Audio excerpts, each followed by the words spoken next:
Job सिर्फ परिवर्तित होती है, जॉब का स्वरूप बदलता है, जॉब बदलेंगी नहीं।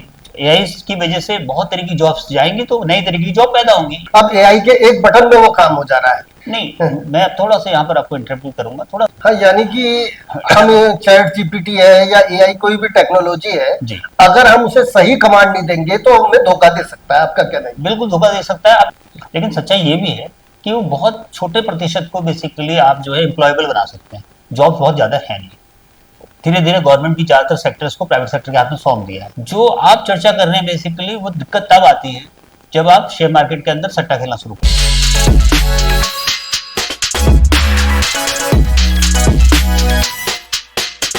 सीनी टीवी के इस खास प्रोग्राम में आप सभी लोगों का स्वागत है। आज हमारे साथ एक खास मेहमान आए हैं, मिस्टर शैलेश रावत। रावत जी, आप ICMI नाम से, institute of capital market of India नाम से एक training institute Durga city centre में चलाते हैं। पेशे से CS हैं, एक अच्छे काउंसलर हैं और स्टूडेंट्स के लिए बहुत सारे कोर्सेज का संचालन करते हैं। मैं इनको पिछले 10 सालों से जानता हूं और एज एक मोटिवेशनल स्पीकर भी मैंने इनको सुना है, इसलिए मैं इनका काफी सम्मान करता हूं। और मैं अपने स्टूडियो में आज शैलेश रावत जी से कुछ खास चर्चा करूंगा। तो चलिए शैलेश रावत जी से ही बातचीत शुरू करते हैं और आज के कार्यक्रम की शुरुआत शैलेश रावत जी के साथ। नमस्कार सर। नमस्ते सर। हाँ सर, सबसे पहले तो मैं ये जानना चाहूंगा कि आप CS हैं, इसके अलावा आप हमारे दर्शकों को बताइएगा कि आपकी क्या क्या क्वालिफिकेशंस रही हैं, किस सेक्टर में आप कार्य किया करते हैं। देखिए, मैं ऐसे तो मैं बाई एकेडमिकली बेसिकली हम लोगों ने MA इकोनॉमिक्स किया था और उसके बाद चूंकि इकोनॉमिक्स में मुझे उतना इंटरेस्ट था नहीं, जस्ट कर लिया था मास्टर्स, तो फिर मैंने कंपनी सेक्रेटरी का कोर्स दिल्ली से जाके किया। तो मेरा लीगल में इंटरेस्ट था और मैनेजमेंट में इंटरेस्ट था, तो ये कोर्स बेसिकली मेरा लीगल और जो मैनेजमेंट का एप्टीट्यूड है वो इसने मुझे दिया। फिर मैंने लंदन से चार्टर्ड सेक्रेटरी भी किया हुआ है, जिसके एग्जाम्स वगैरह मैंने इंडिया से ही दिए और मैंने करीब 12-13 साल जो है कॉर्पोरेट्स में वर्क किया। 2006 में यहाँ आने से पहले, हल्द्वानी आने से पहले, हम लोगों ने कॉर्पोरेट में 10-12 साल का लंबा अनुभव लिया हुआ है। जी। उसके बाद हमने एक कार्य की शुरुआत यहाँ से करी। तो ICMI नाम से इंस्टीट्यूट स्थापित करने की इच्छा कहाँ से जागृत हुई? कहाँ से ऐसा मन में आया कि मैं कुछ CS की नौकरी के साथ साथ कुछ ऐसा काम भी शुरू करता हूँ? देखिए, एंटरप्रेन्योरशिप तो मेरे पास बचपन से ही मेरे मन में थी कि मुझे अपना कुछ काम करना है। इसीलिए मैंने कंपनी सेक्रेटरी किया था बेसिकली कि कुछ समय जॉब में रहने के बाद जो तजुर्बा है बेसिकली जरूरी मालूमात हासिल करने के बाद जी, मैं अपना काम खुद शुरू करूंगा, प्रैक्टिस करूंगा। एज ए CA या चार्टर्ड अकाउंटेंट या कंपनी सेक्रेटरी हम लोग अपना एज ए प्रैक्टिस वर्क शुरू कर सकते हैं। तो कुछ समय मैंने वो किया भी, लेकिन मुझे उसमें बहुत इंटरेस्ट आया नहीं। तो मैंने ये प्लान किया कि कुछ ऐसा करते हैं तो जिसमें कि करियर से रिलेटेड बच्चों को ट्रेनिंग वगैरह दी जाए। उसमें मेरा शुरू से रुझान था, क्योंकि मैंने CS करने से पहले, इनफैक्ट जब मैं पढ़ाई करता था कॉलेज के दौरान, तो कई स्कूल, छोटे छोटे स्कूल में जॉब भी किया है। तो तब से मुझे ये मन में था कि कुछ बच्चों के साथ मिलकर काम किया जाए। जी जी। आज बच्चों के साथ शैलेश जी एक बड़ा लंबा समय गुजारते हैं, स्टूडेंट्स के साथ टीचिंग सेक्टर से जुड़े हैं, कभी काउंसलिंग से जुड़े हैं। लेकिन आज का जो दौर आया है शैलेश जी, मैं ये देख रहा हूं कि इस दौर में जो हमारा भविष्य है, अपने फ्यूचर को लेके बहुत डरा हुआ है। उसके मन में एक घबराहट है, व्हाट आफ्टर 12th, यानी कि 12वीं के बाद में क्या करूं। आप क्या सजेस्ट करना चाहेंगे? 3 स्ट्रीम है, कॉमर्स है, साइंस है, आर्ट्स है। तो हमारे जमाने में जैसे हमारे पिताजी लोग कहा करते थे कि यार आर्ट्स लिया है, तेरा कोई ज्यादा कैरियर तो है नहीं, तो कॉमर्स लेता है या साइंस लेता है। ऐसी बहुत सारी दुविधाएं आज के दौर में भी है, सेक्टर्स बहुत सारे हैं, लेकिन बच्चे ये नहीं समझ पा रहे हैं कि हमें करना क्या चाहिए। आप क्या सजेस्ट करेंगे कि बच्चों को क्या करना चाहिए, कैसे करना चाहिए? देखिए, दिक्कत क्या है कि जैसे अगर मैं विदेश से बाहर दुनिया में जैसे भी जो मूलभूत ढांचा है एजुकेशन का, तो ये काउंसलिंग बड़ा इंपॉर्टेंट रोल प्ले करता है। हाँ जी। बाहर नॉर्मली इस तरह का सिस्टम बना हुआ है कि बच्चों को मालूम पड़ जाता है अपनी 9वीं 10वीं 11वीं 12वीं के दौरान ही मुझे करना क्या है। क्योंकि हम लोग थोड़ा लैग करते हैं, अभी हम लोग जो है विकासशील देश भी है, उस तरफ जा रहे हैं ओवर ए पीरियड टाइम। बड़े शहर में तो ये हो भी गया है, छोटे शहर में स्पेशली ये बड़ी दिक्कत दुविधा में बच्चा रहता है कि करेंगे, क्योंकि उसको 9वीं 10वीं 11वीं 12वीं उसको अपना रुझान मालूम पड़ता नहीं है। बस खाली मार्क्स के बेसिस पर हम लोग साइंस, आर्ट या कॉमर्स की स्ट्रीम को चूज कर लेते हैं। लेकिन मेरा बस ये सुझाव है कि अगर नहीं भी आपके टूल्स आजकल अवेलेबल हैं, थोड़ा इंटरनेट पे भी अवेलेबल हैं, लेकिन वहां पर दिक्कत ये आ गई कि बहुत सूचनाओं की बॉम्बार्डिंग होने की वजह से बच्चा कंफ्यूज हो जाता है। तो उसे सबसे पहले ये करना चाहिए, पेरेंट्स को उसके साथ काम करना चाहिए, टीचर्स को उसके साथ काम करना चाहिए, उसको अपने 9वीं में 10वीं 11वीं 12वीं के दौरान ही ये तय कर लेना चाहिए कि उसको इंटरेस्ट कहाँ है। उसके लिए बहुत सारी चीज़ें कर सकता है, और जो डिफरेंट प्रोफेशन में लोग हैं उनसे मिल सकता है, बाहर तो निकलना पड़ेगा, उसको थोड़ा पूछना पड़ेगा, जरूरी मालूमात हासिल करनी पड़ेगी, उसको पेरेंट्स को उसको काम करना पड़ेगा। पेरेंट्स काम करना शुरू करता है 12वीं के बाद या कॉलेज के बाद। उसको अगर वो अपनी स्कूलिंग सिस्टम के दौरान ही अगर वो इस पे काम करेगा तो उसको अपना इंटरेस्ट मालूम पड़ जाएगा। तो सबसे पहले तो इंटरेस्ट जाना जरूरी है, क्योंकि जहां उसका इंटरेस्ट होगा, जहां उसका मन होगा, उसी काम को वो अच्छे से कर पाएगा। सर जैसे आज अमूमन मैं देख रहा हूँ बच्चे कोर्सेज करने पहले तो इंडिया में ही बड़े शहरों की ओर जाते हैं। जी उत्तराखंड में अगर वो अधिकांश लोग तो उत्तराखंड में कॉलेज लाइफ नहीं कर रहे हैं, इंटर के बाद वो अगर कॉलेज पढ़ भी रहे हैं, कुछ टेक्निकल यूनिवर्सिटीज में जा रहे जी हैं, बेंगलोर जा रहे हैं, लखनऊ जा रहे हैं, दिल्ली जा रहे हैं। जी और अगर कोई बच्चा इंटर तक कॉमर्स स्ट्रीम में रहा, उसकी साइंस साइड या मैथ्स नहीं रही, वो आगे चल के अगर अपना भविष्य एमसीए या बीसीए या बीटेक किसी में करना चाहता है तो क्या ऐसा पॉसिबल है कि वो ये कर सकता है? देखिए, थोड़ा सा मैं यहाँ पर आपको पीछे बैकग्राउंड ले जाऊँ। पहले बड़ी रिजिडिटी थी सिस्टम के अंदर। पहले ये सिस्टम ये था कि जो बच्चा कॉमर्स का है वो कॉमर्स से स्ट्रीम ले पाएगा, साइंस वाला ही बीसीए या इस तरीके के बीटेक वगैरह प्रोग्राम कर पाएगा। आज भी ये रेस्ट्रिक्शन है कुछ सेक्टर्स के अंदर। एक तो न्यू एजुकेशन जो पॉलिसी भी गवर्नमेंट ने लागू भी करी है, वहाँ बहुत फ्लेक्सिबिलिटी देती है। और अभी जो नए कोर्सेज आ रहे हैं, अभी बड़े बड़े सारे मोड्स हैं, अभी हम उस पर चर्चा भी करेंगे कि जैसे रेगुलर मोड है, और पहले से अपना जो आ रहा है कॉरेस्पॉन्डेंट, जिसको प्राइवेट मोड कहते थे, वो भी चलता था। अभी ऑनलाइन मोड्स आ गए हैं, तो और भी बहुत सारे यूजीसी के या बाकी और स्कूलिंग सिस्टम के अलग अलग मोड्स आ गए हैं, जिसमें बहुत फ्लेक्सिबिलिटी है। तो आप सब्जेक्ट भी अलग तरीके से चूज कर सकते हैं, डिफरेंट परमुटेशन कॉम्बिनेशन बना सकते हैं।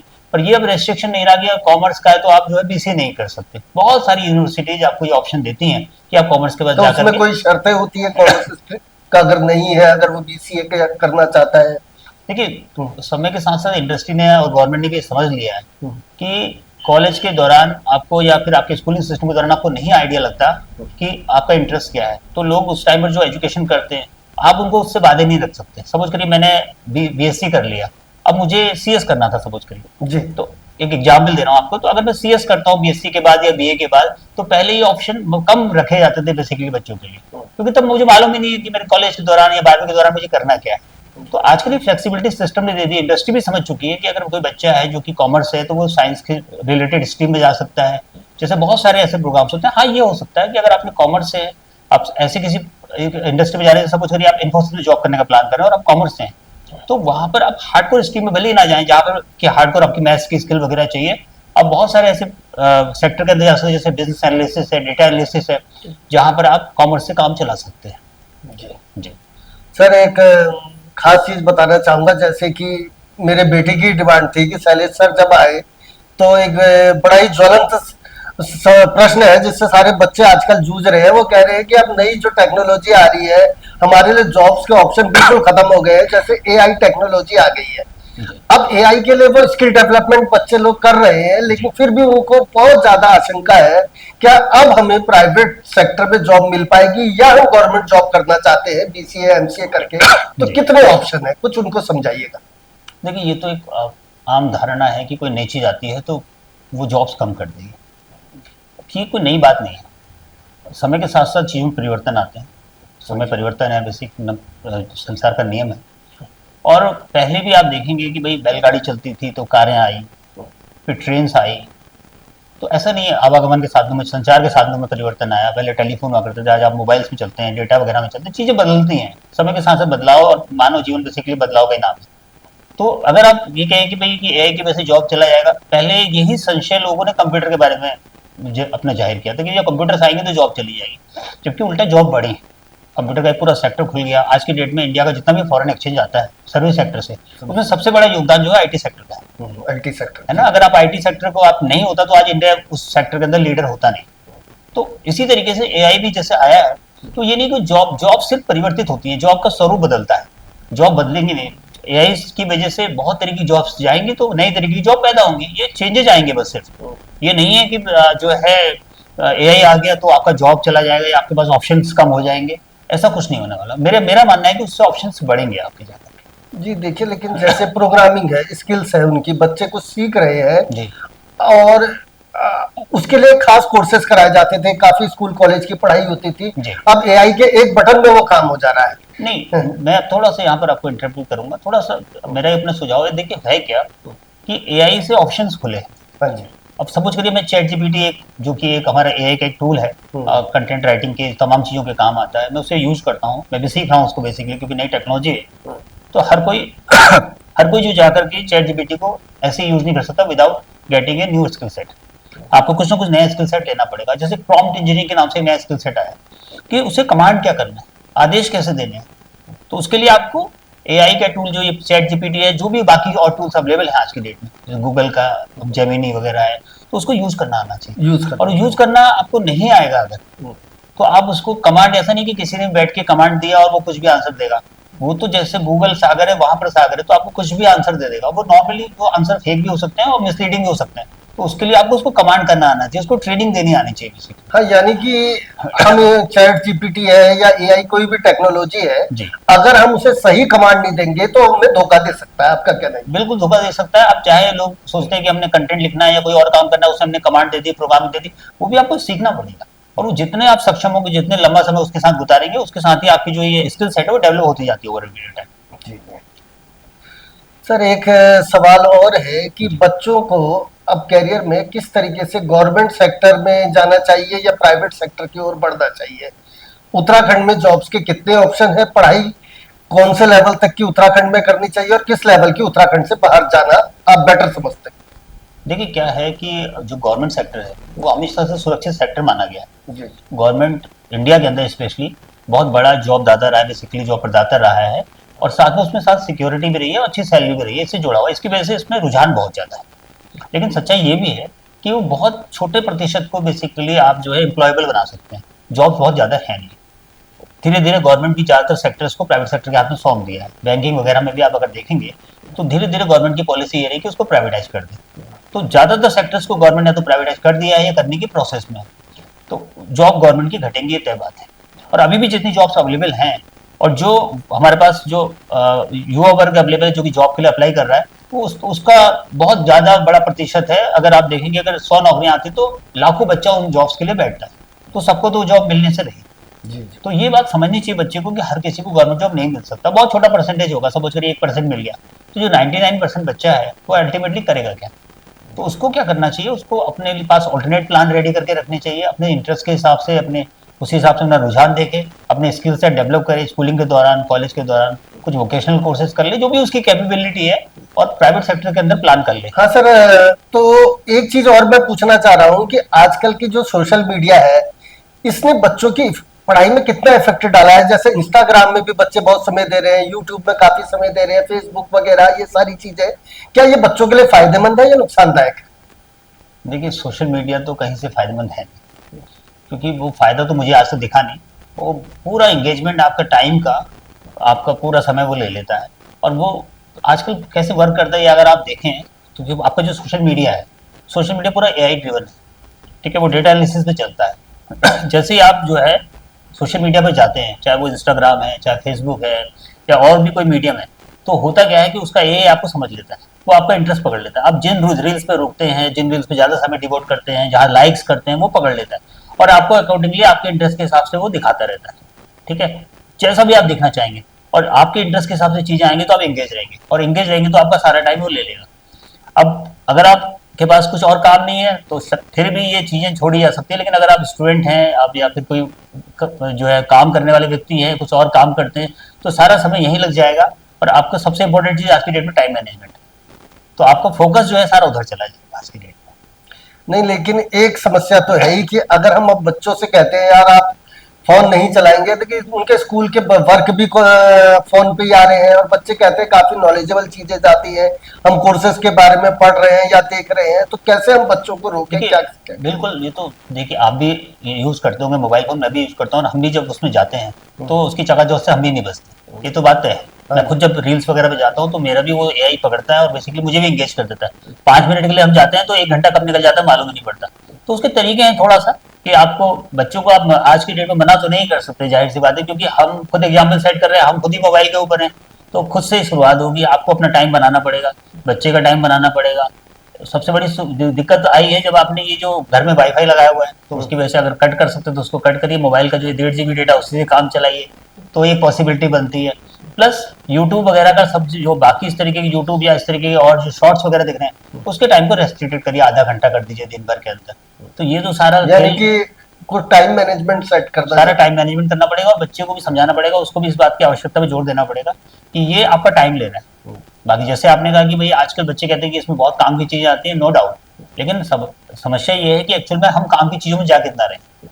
अगर आप देखेंगे पिछली हिस्ट्री उठा के देखिए, बच्चे के साथ मिलकर के काम करिए, यूट्यूब की या बाकी और जो आपने गूगल में सर्च करी है उसकी हिस्ट्री तो आप निकाल ही सकते हैं, उसको जाकर देखेंगे तो आपको 99% टाइम में बेमतलब की चीज दिखाई देगी। जी, काम की चीजें कम ही देख रहे हैं बच्चे, बिल्कुल जाहिर सी बात। थोड़ा सा भटक जाते हैं देखते देखते। और हम दूसरे बच्चों से क्या कहें, हम ही अगर अपना ज्यादा टाइम बिल्कुल मोबाइल में रहे तो हम फोकस नहीं कर पाते हैं अपने उनकी वर्क। तो एज है, और फिर वो तो जिस दौर से वो गुजर रहे हैं उस दौर में तो ये जगह जो ज्यादा आपको जो है आकर्षित करती है ना। बिल्कुल बिल्कुल जी अच्छा सर, आपके इंस्टीट्यूट में मैंने देखा है कि बैंकिंग सेक्टर से रिलेटेड बच्चे भी बहुत कुछ आते हैं और क्रेज भी बहुत ज्यादा है बैंकिंग सेक्टर का। जी बैंकिंग एग्जाम्स होते हैं, बहुत लंबी भीड़ होती है बैंक का एग्जाम देने वालों की। कई बच्चे तो हमारे उधर उत्तराखंड से है, पहाड़ों से है, जी जो 1-2 नंबर से रह गए हैं बैंकिंग सेक्टर में। जी। आपने बहुत सारे बच्चों को तैयार किया है बैंकिंग जॉब्स के लिए, जी। तो आप क्या सलाह देते हैं कि बैंकिंग की पढ़ाई किस तरीके से करनी चाहिए?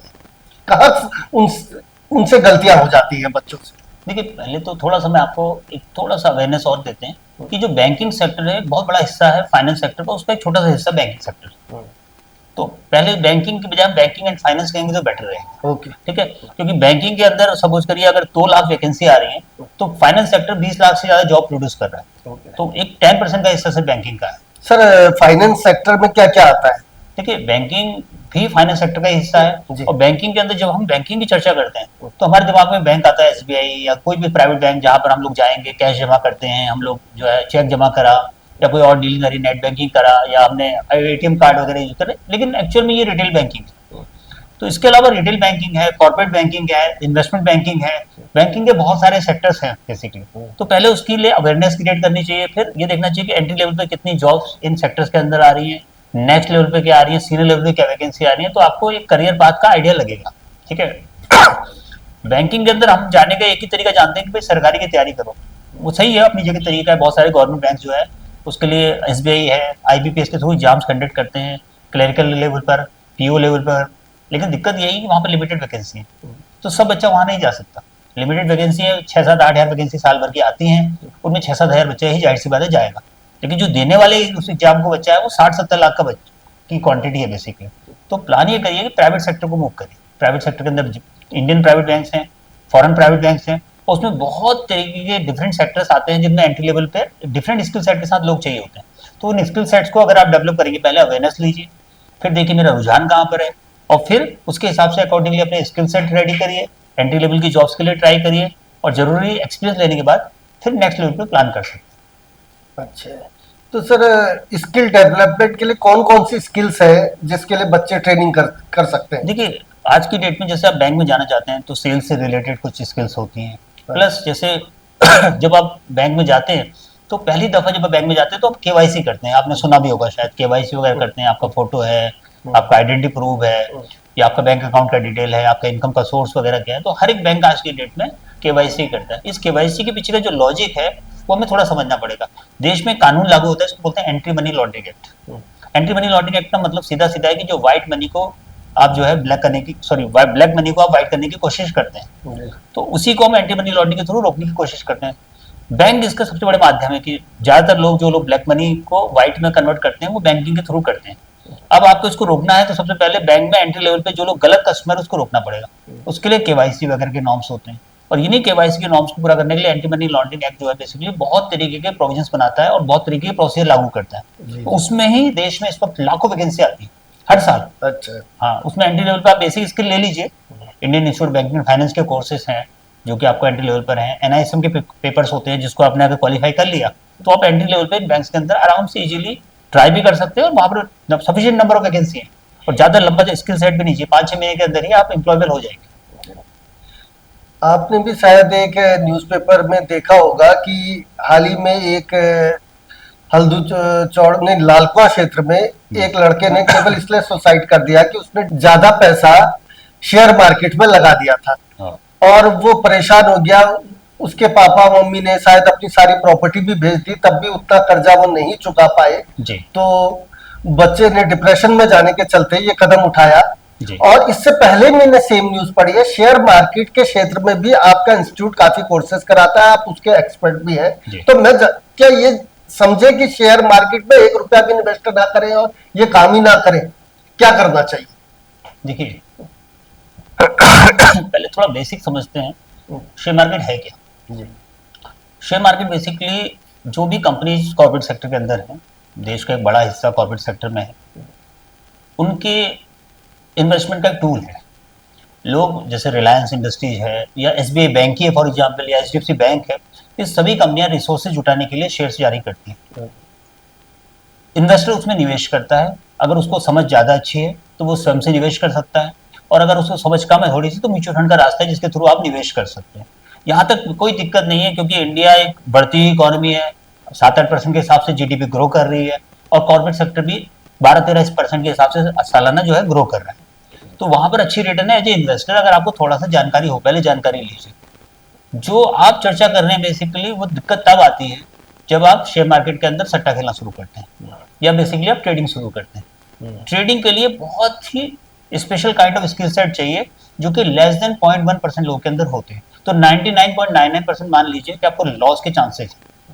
तो ज्यादातर लोग बिगर किसी स्किल सेट के जिसमें कि सालों लगते हैं इसके अंदर जाते हैं, और वो इजी मनी के चक्कर में सोचते हैं कि एक बटन दबा के पैसा बना लेंगे, इस ट्रेडिंग के काम में चला जाता है, और नॉर्मली उसमें लॉस ही होता है। तो मैं किसी को भी सलाह नहीं देता कि आप ट्रेडिंग में जाइए, निवेश के लिए जा सकते हैं। निवेश में अगर आपको कम समझ है तो आप म्यूचुअल फंड से शुरू करिए। Over a period of time में आपको कंपनी समझ में आती है, उसकी बैलेंस शीट, उसके फंडामेंटल समझ में आते हैं, तो आप जो है डायरेक्ट कंपनी में भी फिर निवेश कर सकते हैं। ये स्टेप बाय स्टेप मैनर में आपका चलेगा।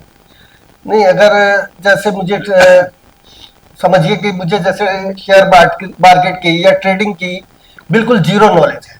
अब मैं चाहता हूं कि मैं शॉर्टकट में कुछ पैसा कमा सकूं, कुछ इन्वेस्टमेंट कर सकूं, और मैं किसी के थ्रू अपना कुछ पैसा शेयर मार्केट में लगाऊं, तो उसके लिए मुझे क्या करना चाहिए? आप क्या सजेस्ट करेंगे? देखिए, दो चीजें, पहले पहले आपने जो वर्ड बोला उसमें एक शॉर्टकट वाला वर्ड यूज बोला, तो ये शॉर्टकट वाला खेल नहीं है। अच्छा, शॉर्टकट हमने यूज ही नहीं करना। शॉर्टकट यूज नहीं करना है। लाइफ में सक्सेस के लिए और पैसे की ग्रोथ के लिए आपको समय देना पड़ता है। जी जैसे पेड़ लगाते हैं तो उसमें फल आने में समय लगता है, तो आपको निवेश करना पड़ेगा स्टॉक मार्केट में। अगर आपका टाइम हॉरिजन 5 से 10 साल का नहीं है तो मत जाइए, है ना। उसके बाद निवेश के लिए सिर्फ दो चीजें आपको समझनी होंगी। निवेश सिर्फ वहां करिए जहां चीज आपको समझ में आती है। अगर आपके समझ में एफडी आती है, आपके समझ में लैंड आती है, वहां निवेश करिए। अगर आपके समझ में शेयर मार्केट आती है तो शेयर मार्केट में जाइए। पहले समझ लीजिए कि चीज है क्या। अगर आपकी अवेयरनेस नहीं है, आपको नॉलेज नहीं है चीजों की, तो वहां जाने से बचना चाहिए, नंबर 1। दूसरा, छोटा छोटा निवेश करिए, लॉन्ग टर्म में करिए। पहले समझिए मार्केट को, नॉलेज लीजिए, उसके बाद जाकर के अपना स्टेक बढ़ाइए। ये नहीं उठा करके पैसा लगा दिया। शॉर्टकट कुछ नहीं है, ट्रेडिंग वगैरह से नॉर्मली पैसा नहीं बनता अनलेस एंड अनटिल आप एक प्रोफेशनल हैं। तो सर, अभी कौन से ऐसी चीजें हैं या कोर्सेज हैं जो बहुत अच्छा चल रहे हैं और जल्दी जॉब के लिए और बेहतरीन जॉब के लिए बच्चे कर सकते हैं, जो आफ्टर, अभी हमने 12th की बात करी थी, अगर वो ग्रेजुएशन कंप्लीट करते हैं तो उसके बाद क्या शेयर मार्केट के कोर्सेज हैं या ट्रेडिंग से संबंधित उन्हें कुछ करना चाहिए? कुछ सजेस्ट करेंगे आप, इसमें क्या रहेगा? देखिए, मैं एक चीज बताना चाहूंगा कि ट्रेडिंग, जैसे अभी शेयर मार्केट की बात है, शेयर मार्केट बहुत बड़ा बेसिकली ऐसा सेक्टर है जो भी जॉब देता है। लेकिन ट्रेडिंग के लिए मत जाइए। आप ये देखिए कि कैसे ट्रेडिंग को फैसिलिटेट कर सकते हैं, यानी कि एज ए वर्क फोर्स आप ज्वाइन कर सकते हैं स्टॉक मार्केट को। तो वहां पर बहुत तरीके की वैकेंसी आती है। फ्रंट ऑफिस में आती है, मिडिल ऑफिस में आती है, रिसर्च में आती है, बैक ऑफिस के अंदर वैकेंसी आती है, सर्वेलेंस में आती है, अलग अलग डिपार्टमेंट वैकेंसी आती है, जहाँ की बहुत तरीके के इन्वेस्टर्स इन्वेस्ट करते हैं। आप उस पैसे को मैनेज करने में मदद करते हैं, ठीक है। आप ऑर्डर्स डालते हैं, ऑर्डर मैनेजमेंट सीखते हैं, आप ट्रेड मैनेजमेंट सीखते हैं। जैसे बैंक के अंदर आप देखेंगे अलग अलग डिपार्टमेंट्स होते हैं, ऐसे स्टॉक मार्केट में भी जो स्टॉक ब्रोकर्स होते हैं उनके अलग अलग डिपार्टमेंट्स होते हैं। और ये स्टॉक ब्रोकिंग कंपनियां नॉर्मली बैंक्स हैं या फिर मल्टीनेशनल कंपनीज हैं या इंडियन जो बेसिक बड़े स्टॉक ब्रोकिंग हाउस है वहां है। तो वहां पर आपको हर साल हजारों की तादाद में जॉब मिलती है एक एक ब्रोकिंग हाउस के अंदर। उसके लिए कुछ बेसिक स्किल सेट लीजिए, एनआईएसएम सेबी के पेपर पास करिए, और वहां पर आप जो है जॉब के लिए अप्लाई कर सकते हैं। और हर साल वो लाखों वैकेंसी सब में मिला, इन सारे सेक्टर्स के अंदर मिला करके नौकरी पैदा हो रही है। आप स्किल सेट लीजिए, कॉलेज के दौरान ले लीजिए, और 6 महीने साल भर के स्किल सेट के बाद आप एम्प्लॉयबल हो सकते हैं। तो सर अब थोड़ा एक लास्ट में हम आपसे ये कहना चाहेंगे कि सीएनई के दर्शकों के लिए जो बहुत सारे हमारा ये कार्यक्रम देख रहे हैं या जी। देखेंगे, तो उनके लिए एक संदेश अपनी ओर से दीजिए, खास तौर पे यूथ्स के लिए, कि आप क्या कहना चाहेंगे अपनी ओर से। आप हमारे यूथ को डायरेक्ट संबोधित कर सकते हैं। देखिए, मैं यूथ को ये कहना चाहूँगा कि पहली चीज़ वो ये करें कि अपने टाइम को ठीक से मैनेज करें। थोड़ा सा ये इंस्टाग्राम, यूट्यूब वगैरह से बचने की कोशिश करिए, समय बड़ा कीमती है, पहली बात। दूसरा, समय आजकल क्या है, नॉलेज तो सब जगह अवेलेबल है, इंटरनेट पे भी अवेलेबल है, आप उसको छाँट के यूज़ करिए जो आपके मतलब की नॉलेज है। अपने नॉलेज से पहले अवेयरनेस क्रिएट करिए, देखिए कि मेरे को इंटरेस्ट एरिया मेरा कहाँ आ रहा है, उसको टाइम भी पता कर लीजिए। आप 9वीं 10वीं 11वीं 12वीं पता कर लीजिए, या थोड़ा सा एक्सप्लोर कर लीजिए, उसके लिए लोगों से मिलिए, बातचीत करिए, पेरेंट्स के साथ जाइए। एक बार इंटरेस्ट पता चल जाता है, फिर देखिए उस एरिया में मेरे लिए क्या संभावना है, एंट्री लेवल पे क्या संभावना है, और उन संभावना को तलाशने के लिए क्या स्किल सेट चाहिए। और उन स्किल सेट के लिए आप ऑनलाइन, ऑफलाइन, शहर के अंदर भी, शहर के बाहर भी बहुत सारे कोर्सेज कर सकते हैं। तो आज की फिर आपको अपनी कैपेबिलिटी भी समझनी पड़ेगी। हर बच्चा बराबर कैपेबल नहीं होता। अब एक बच्चा है जो क्लरिकल लेवल का है, वो आईएएस के लिए अगर समय देता है, तो जाहिर सी बात है उसका समय बहुत सारा वेस्ट होगा। तो आपको अपनी कैपेबिलिटी समझनी पड़ेगी कि मेरी कैपेबिलिटी क्या है, और उस कैपेबिलिटी के हिसाब से आपको प्रयास करने चाहिए, जिससे आपका समय व्यर्थ ना हो। जी जी। तो आज का इस विशेष कार्यक्रम में बस इतना ही। आज हमारे साथ अपना बड़ा कीमती समय निकाल के मिस्टर शैलेश रावत सीएस यहाँ पे आए, और उन्होंने हमारे कार्यक्रम में समय दिया और आने वाली युवा पीढ़ी को एक सशक्त संदेश भी दिया है। आशा करते हैं कि आपको हमारा ये कार्यक्रम पसंद आएगा। तो मिलते हैं फिर किसी अन्य कार्यक्रम में और किसी नए अतिथि के साथ। तब तक के लिए हमें दीजिए इजाजत। धन्यवाद। धन्यवाद शैलेश जी।